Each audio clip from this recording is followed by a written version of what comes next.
Corroded nails are what Galveston inspectors believe were behind a deadly deck collapse. And we told you about this story yesterday.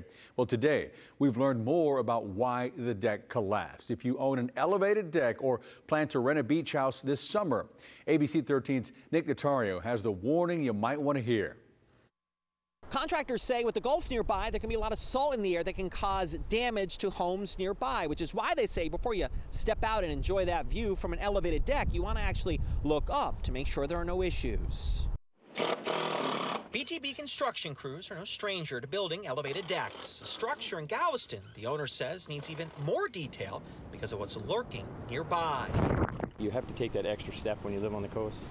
Stainless steel fasteners are highly recommended for everything that's on the exterior. Without stainless steel, Robert B. Berg says, the salty air from the Gulf can cause the nails to corrode. That means when salt hits metal, it turns to rust. And if you don't stop it or know that it's happening, it will happen inside the wood. An issue Galveston inspectors say was behind a deadly deck collapse on the city's west end. On Friday, city officials say well-known public relations community member Susan Farb Morris died from injuries suffered when her home's deck fell.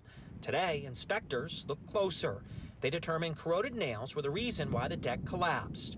Contractors say before you go on a deck, look for issues with the wood. If there's separation, look for rust. Look for even rust lines that are maybe dripping down, underneath. You'll actually see that, and that means you got corrosion going on underneath the deck. City leaders say the collapsed deck was built 30 years ago. It doesn't appear any non-permitted work took place. If the deck were built today, officials say it wouldn't be up to code. Contractors say you don't just want nails or screws, but joist hangers. This way, if the materials corrode, there's extra protection. You want to look for rusted screws, rusted nails, especially when you're close to the water. It gets affected even worse. Which is why they say it's just as important to check the view, not just from the deck, but under it as well.